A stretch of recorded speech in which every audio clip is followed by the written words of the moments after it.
Shut up and sit down. Hi guys, I'm Dodge. This is Bigmeks Workshop and Paint Studio, and we are well into our Ork month. And we can't have an Ork month without doing the most classic of orcs, Gazgorthrakker's own tribe, the Goths. So, built up this guy, just a couple of random parts on him. It's from the old Black Reach set. But I thought this guy will do well for Goths, and we're going to start with a Black Prime by Vallejo, as always, and then we're going to use Warg Flesh by Games Workshop. We don't really need to use much for the skin tone, really. It's only about 4 colours, it's just the application that's important. So we're using a wet palette for the skin, and it's going to be quite a vibrant looking skin by the time it's finished. You want to keep this really thin, and you can see that's patchy, but that's fine. You let it dry, you go over it a few times, you come back to it. I picked a model with not much skin on it, so that's not too bad. The helmet covers the top of his head, so I've only really got the arms to do. Now we're going to use Warboss Green by Games Workshop, and we're going to glaze that up ever so slightly. And that's going to take time, and this new transition, this is just me skipping forward, painting the exact same colour over and over again. This is what happens when you do 5 or 6 layers. There is nothing on this brush, like I've said in the other videos, it's just the residue that's left from the wet palette. As you can see, I'm wiping nearly all of it off and then just brushing over the tops. And once you've done that, we're going to give it a nice wash with Biotang Green, and what that's going to do is if you've got any patchy brush strokes or you put it on too thick, it's going to help blend both of those transitions together, both of those colours together, and it's also going to put an extra bit of depth into the recess, as well as acting as a filter and making those greens at the top a little bit more vibrant, because Biotang Green is actually quite a bright green to be using. Then we're going to go back to the Warboss Green and do the shoulders and all the muscle parts again. Starting from the recesses, and you pull the paint to where you want the most paint. That might seem quite obvious, but a lot of people paint in any direction that suits them, and you'll get a better result if you paint in a particular direction with each brush stroke. As you'll be able to tell by the end of doing this skin, it really is worth doing it this way. For a model like this, for this sort of quality, you're going to be spending a few hours just doing the skin, but it's a main feature of the orcs, so you want to do it well. This is 50-50 mix of Biotang Green and Null Oil. The reason for that is we're going to add even more depth into the recesses with the Null Oil, and the Biotang Green is going to help blend those transitions again even further. Like I said, we're not going to use much in the way of different colours for this skin. Now I'm going to add Warboss Green for the last time. So that's a lot of layers in total there. You're looking at about 50 different layers of very thin paint. But you can do this, guys, it's not that difficult really, it's just a matter of taking your time. And the reason I'm painting the knobs in this manner is because they spend more time on the board, they're more impressive looking models. You don't want to do this with your Ork boys, as I've said in the other videos. It's just too time consuming. Now we're going to add a little bit of Moot Green into that Warboss Green, and that's going to tone our Warboss Green ever so slightly yellow. And we're going to use that on the finest highlight points, like the knuckles, the tops of the shoulders, but you don't have to do all the muscles now, you're just picking out the very top parts. And it's going to give a bit of a yellow hue to the rest of the skin. Unlike all the other orc skins that we've done, this one's actually going to get brighter towards the top rather than more muted, because the base colour is already kind of muted. And now here's a great tip for anyone doing checkers and you're painting black and you want to paint white over the top. It's really simple, just use Morning Fang Brown. Go black, brown, then you can paint white over the top of the brown very easily without having to put it on thick. Now this is wet paletted on as well, and I'm not doing hard lines with it, I'm just feathering it back and forth over and over again. You see how thin that is. That way we're not getting big bulky patches of paint over the blacks, which really ruins your model. And while you're doing this, you want to divide, in your mind, you want to divide the shoulder pad into sections so you get a rough size for everything. And that's that step done. It takes a little bit of time, worth doing though. You just go over those, same way we did the skin, over and over again, and you get a nice thin layer of paint. and it also enables you to correct your mistakes really easily. If you go over a bit, it's so watered down you won't notice. You can go over it again with the black. Now we're going to use Sky Grey by Model Colour. Really watered down, but what you'll see here is it looks quite vibrant, and that's because it's being painted over those brown sections. The other benefit of using the Morning Fang brown for this is that if you miss a little patch or it looks patchy, once we put some washes on, it will just look like rust chips, so you can get away with it being a little bit more sloppy. What you're going to do is cover all those ever so slightly. You'll still see the brown through, and then when they're dried you're going to come back over them, do them again. And now we have some nice solid white looking checks over the black, and it only really took 2 different colours to do so, and they're nice and smooth. Now we're going to use Lamiate Medium and Null Oil, and this is really watered down. We're going to do several coats of this. We're going to give the whole thing a nice solid coat, and then we're going to start bringing the Null Oil down to all the recessed areas in the second and third coats. You want to keep this really watered down. That's going to give the look that the light's hitting the top of the shoulder pads and it just gets darker towards the bottom. For the leather, as I've had to do multiple different leathers for October, this time we're going to use Rhinox Hide by Games Workshop. I mean, you could leave these black, but I find there is so much black and white on this model that I really want to break it up a little bit.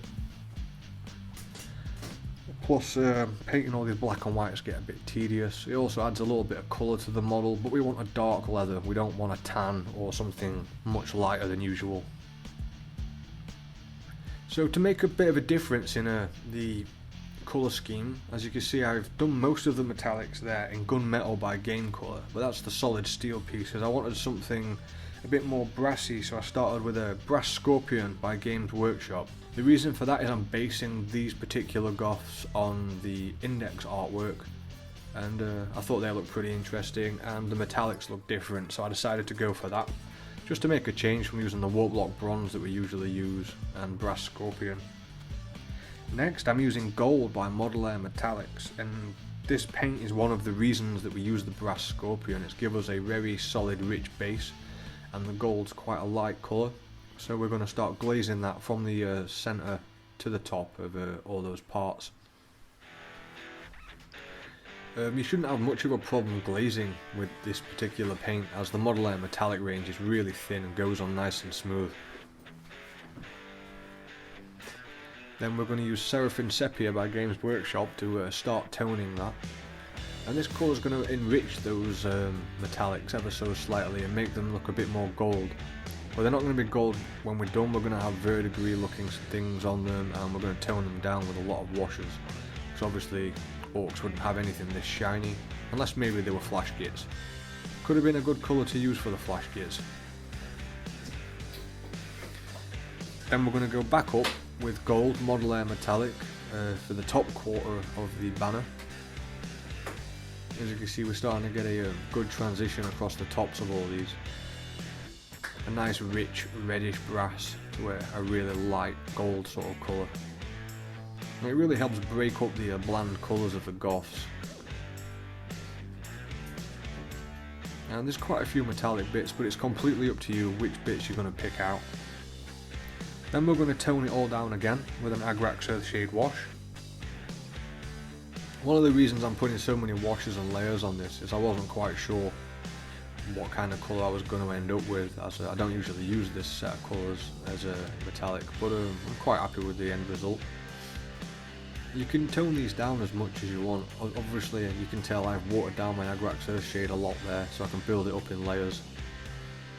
But if you just want them much darker, just go straight for a straight Agrax, maybe a tiny bit of water so it doesn't go on too thick. Next we're going to use a couple of layers of Null Oil over all the metallics at this point.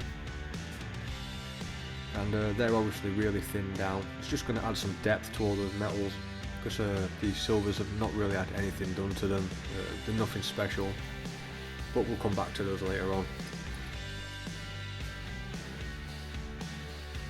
Now we're going to start using German Grey by Model Colour, and we're going to pick out the fabrics, because I'm quite happy to leave all the armour pieces as solid black almost, maybe a few highlights on them, but the shirt needs to look like it's catching the light, and because it's a fabric material, I decided to go for the German grey, and that's going to really help break that big black block of ork up. So we're going to be able to tell what's what at this point, and we're just going to coat that quite evenly all the way around. Now we're going to add Mechanicus Standard Grey by Games Workshop into the German Grey by Model Colour and start glazing that up. We want this to look like the light's just reflecting off the top of it and muting the black. We're going to add some washes and some tones to this as well, so it will end up looking black, or almost black when it's finished. So don't worry, we're not going to go really high on these greys, they're still going to be very muted and very dark. The next highlight will just be Mechanicus Standard Grey by Games Workshop on its own. Just make sure you get all those creases in the clothing and on the trousers, especially around the boots. It really brings in the definition. And for the shirt, just start from the middle and work to the outer edges. That usually does it for the ork shirt, as they've got a pretty straight back, so highlighting that's pretty simple. Then of course, this is quite a thick null oil wash, although I've still watered it down a little bit so I can stay in control. You want to make sure that definitely gets into those recesses, because now the black's really going to stand out against those greys. And it's also going to tone all that work down, so they still look black. You can do this in several layers until you're happy with the result that you get. Next up is a colour I don't use very often at all. This is German Orange by Model Colour. Now I'm going to use that to start filling in the mouth. There's not much in the way of a mouth for this one. He's got his teeth showing through and a little bit of gums, but his mouth's generally just closed, so I wasn't able to get that on camera very well. Next up, we're going to use Sky Grey by Model Colour again, and we're going to go back over the checkers and the patterns that we've done, still glazing, and we're going to work it to the top of the shoulder pads. Now we've done washes, so this highlight will show up on your model, and we're going to start working towards all the top edges of those. It's very thin. I'm just feathering it from the middle to the top corners and making sure that any checkers that are the most high up are the most vibrant. It's going to continue to add depth to the patterns that we were looking for.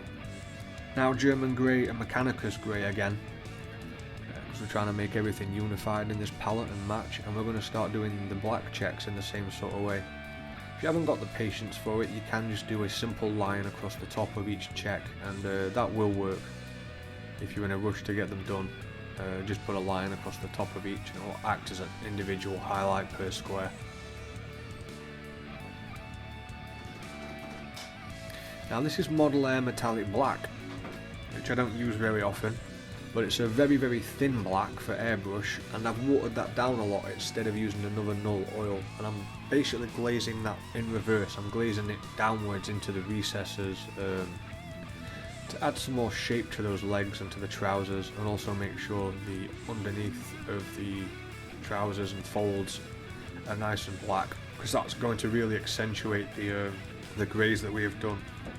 Now I'm going to use Iron Breaker to start picking out all the gunmetal that we did earlier that's had several washes at this point. And Iron Breaker's Games Workshop, if you did not know that one.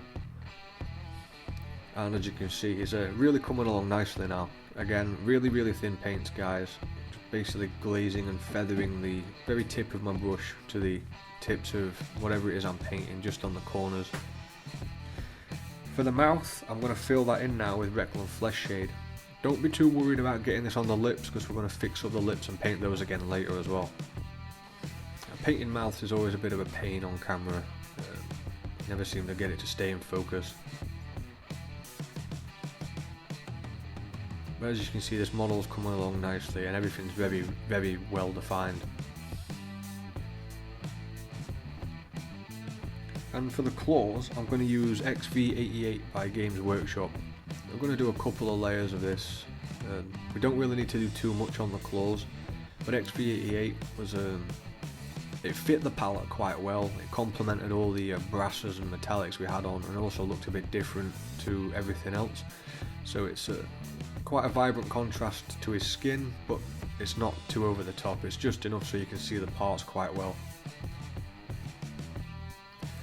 And for the flagpole at the back, I wasn't really sure what to do, so I just used copper by Model Air Metallic. Copper for the main pole at the back, and then I basically just did a lead belcher iron breaker for the bottom section. As at this point I had not decided exactly what I was going to do with it. Now finally we get around to the leather again, and we're going to use Burnt Umber, the model colour version. This is a very different version, it's not as red as the regular one that we use, and it worked really well for highlighting these leathers. I also painted that axe in a handle in a Doombolt brown, which is a Games Workshop. Now I'm going to use Agrax Earthshade to wash all the leathers. I'm quite generous with this, it's about a 50-50 mix, Agrax and water. Because I wanted to keep all the leathers dirty and dark, but I didn't want to do loads of edge highlighting on black, or just glazing that much black, it's a pain. So anywhere where I can skip a step or make something easier, I'll definitely be doing that. And then we're going to go back over those leather parts of the boots with the model colour Burnt Umber.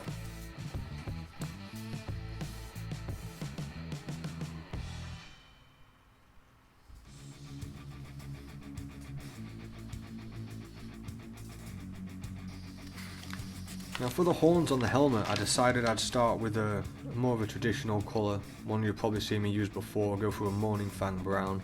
You want to be really careful at this point that you don't splash any paint pigments onto anything else. Just take your time with these, it'll take a couple of layers. The particular helmet I've got on has got a bunch of pins from stick bombs on it, so you want to be careful not to hit those either.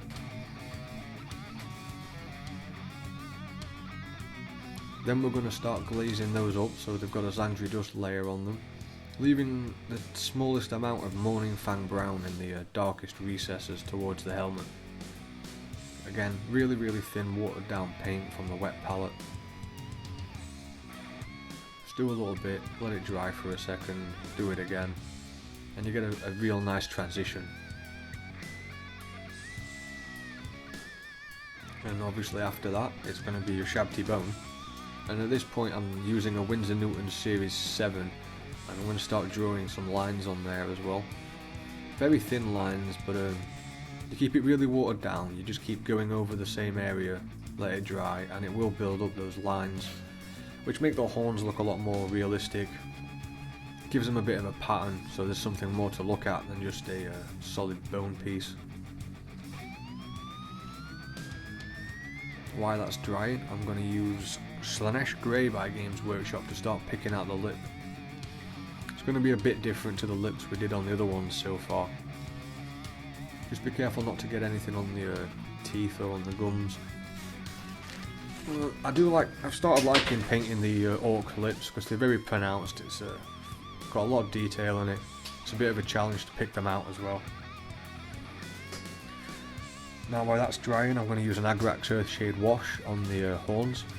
Watered down quite a bit, about 50-50 I think, just to make sure we still see some of that Shabty Bone pattern that we've done showing through. And you want to push the wash so it goes closest to the helmet where the darkest part is going to be. Also there's some teeth on the back of the banner as well, which I'd completely forgotten about, so I gave them an Agrax Earthshade wash as well. Now we're going to use Sky Grey by Model Colour again, because you'll find me using this a lot, it matches the palette well. And we're going to use this to highlight the pronounced areas of the lips. So basically anything on the lip that doesn't have a crack in it, we're going to pick those out, and it looks really vibrant right now, but we're going to tone it down with some washes. For the leather on the axe, we did a Doombolt brown to begin with, and now we're going to use Burnt Red by Model Colour. Going for a bit of a reddish leather, something different to everything else. We're going to cover most of the tops of these straps on the axe, because we're going to do a couple more colours on there and some washes. But I really like this colour. I'll probably start using burnt red a little bit more. Next we're going to use red leather by Model Colour. I'm using a Winsor & Newton, and all I'm really doing here is just going over the edges. I want to make sure the top, the part of these straps that point up is the most pronounced with this colour. So you want to start at the underneath of the axe and bring your paint up to the top. Basically it's basically an edge highlight for these, but I really like the colour transition. It's quite vibrant, but it still fits the orcs. Now the little pipes on the axe that I almost missed, I'm going to use Corn Red for those by Games Workshop, just as a base layer. So there's a little tint of red to this as well. You could add some more red in if you wanted, with it being Goffs, but I just stuck to this particular scheme that was in the index. I thought that looked pretty good. Now we're going back to the lip, and we're going to use Drushy Violet and water and use several layers of this, and we're going to start washing from the back of the lips to the front where it's most pronounced with the Drushy Violet. You want to make sure some of this sits in the grooves of the lips to really pronounce those and show off the highlights that you've done on them. That's why we do our highlights on the lips so vibrant, because it's such a small workspace that when you put the washes in, it separates the shade and the light, and it just brings in more detail, and it's quite an easy step to do. Now Steel Legion Drab is used for the ropes and, not ropes, strings and whatever, twine. I'm not sure what orcs would use, probably whatever's lying around, but the stitches on everything and also on the banner. This is just going to be a base coat for now, so if you find any more of those particular bits, just paint them Steel Legion Drab. Then we're going to go over them with a Rakarth Flesh. Again, it's sort of an off-white browny colour, so it'll work as a highlight, but it won't be too bright that it takes away from the checkers or anything else that we've done. I think the hardest part of this model was picking out the colours that will match, even though they're all so muted, and also making things stand out. Now for the bullets on his neck, I decided to go with Bright Bronze by Game Colour for the main part of the bullet, or the shell part. It didn't really take much work to do those. That's the other bit of string. The bit of string around his neck was also done in the same colours as the last bit. So everything looks unified now. And once we've done with those bullet casings, we're going to do the actual tips of the bullets in Model Air Metallic Copper. Again, I've really started liking this Model Air Metallic range. They go on nice and smooth, they give a good even coat, and there's some really good colours, so I'd recommend anyone picks those up. Next up is Army Painter Strong Tone to wash those bullets down and make them look a little bit more faded. I'm guessing they've been on his neck a while, so they wouldn't be too shiny. I am a fan of the Army Painter Strong Tone for doing metallics, especially if you want something a bit more dull than when you use an Agrax, which is a bit more reddish. Now we're going back to the pipes, seeing as they're dry, and we're going to use a Wazdaka Red, because I wanted to use a muted red since all the other colours were muted. And we're going to highlight the curves of the pipes on there, just with a Wazdaka Red. And just take a couple of very thin layers and bring those up. Now we're going to use Off-White by Model Colour. And we're going to keep this really thin. And we're going to use a Winsor Newton Series 7 000. And we're going to highlight all the armour pieces with this, including the black sections. The reason you want it watered down is so that the black will show through the white, and it will go over the white quite well. This will make the white that goes on the black look grey, so it looks like you've done a grey highlight, and it will make the white look more vibrant. So you're killing two birds with one stone there if you edge highlight all your bits very thin with that, and that's all the edge highlighting for those done. Now we're going to use Model Air Metallic Steel on all the edges for all the metals. That's going to bring in the unified sort of look. Originally I just did it for the silvers, but then I decided I would do it for all the brass parts and everything else as well. And don't forget to do your chains. I missed a lot of stuff on that banner. I was too busy with all the other details. Now we're going to use beige brown by Model Colour, and that's what we're going to use to highlight all the edges of the boots and leather straps. At this point you can see we're getting much closer to being finished. You want to keep these neat, that's why I use a Winsor Newton Series 7. The bristles give excellent brush control, so if you're thinking of getting a much better brush, I'd recommend one of these, but they can be quite expensive. Now we're using Sky Grey by Model Colour, and we're just going to pick out the tops of those lips ever so slightly again, since they had a Drushy Violet wash.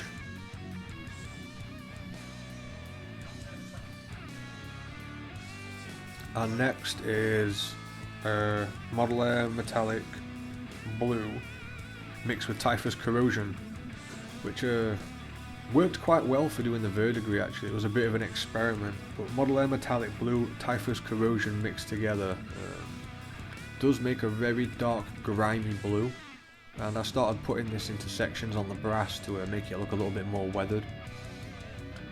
I was quite happy with the result. You'll probably see me do this on some other projects as well. Now to finish those lips off, we're going to do a few layers of Athonian Camo shade, and we're going to start from the back of the lips to the top of the lips, and that's going to blend those purples and greens together, which shouldn't take much work really, because you've already washed them several times, and around the lips should be slightly purple anyway to bring in that transition. There you go guys, one Ork Goth painted up. Took a fair few hours, but they're worth doing like this. It was a lot of fun. I do hope you enjoyed this video. I hope you enjoyed the result, and I hope it helps you with your Goths if you're doing the Goths army. Thanks for watching guys, so don't forget, if you like this video, hit like, hit that subscribe, because we've got tons more coming out during October, and share with your friends on Facebook as well, because every share helps. Thanks for watching guys, and we'll catch you in the next one.